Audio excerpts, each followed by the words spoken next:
From the other side of the Footlights, here is WHRO FM critic M.D. Ridge.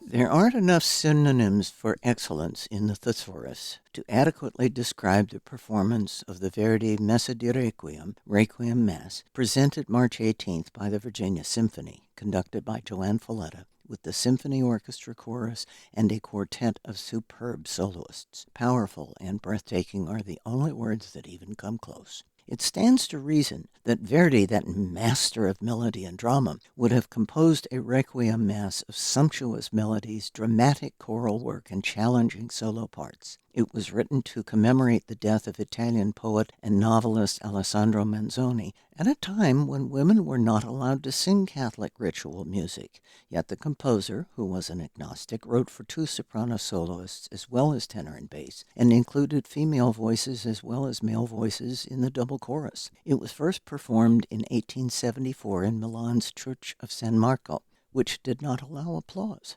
Since then, audiences have continued to make up for that lapse.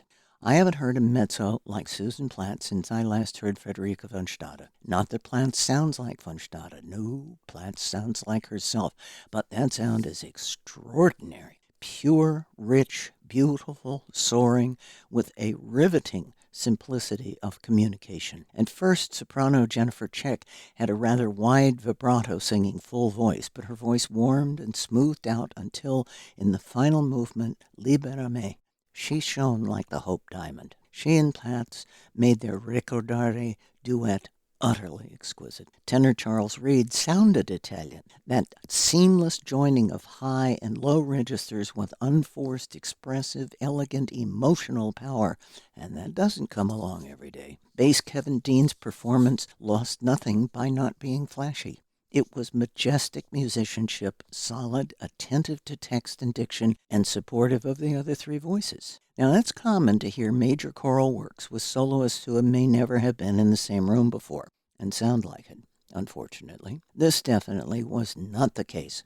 with the Verdi Requiem soloists. The very different voices of the quartet stood out in solo passages, as they well should, but in 2s and 3s and 4s, their voices were beautifully balanced and blended, a fairly rare phenomenon. The double chorus, at least 100 voices, was superbly prepared by chorus master Robert Schaub. Their Latin diction was clear and their dynamics pristine. One expects a double chorus to be at their best in full voice, and of course they were. But when pianissimo is called for, it's quite astonishing that such a large group can sing so softly as for the gentle Requiem in the initial movement, and later in the offertorio's repeated Abraham promisti et semine eius. Final Libera Me movement ended with a repetition of Libera Me, deliver me, fading away moment by moment from whisper into silence. It was stunning because it was so hushed,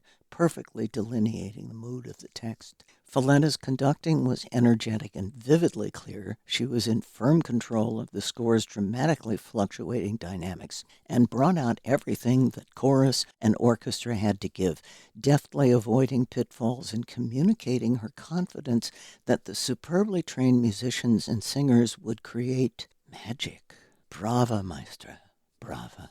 The overall effect of the Verdi Requiem made it almost an injustice to praise separately the different elements, the soloist, the chorus, the orchestra, the individual musicians, the conductor, because the performance was so perfectly integrated. The sum was not just the total of the various parts, but a shared vision that drew the audience into the vision and made it part of its surpassing beauty. From the other side of the Footlights, I'm M.D. Ridge.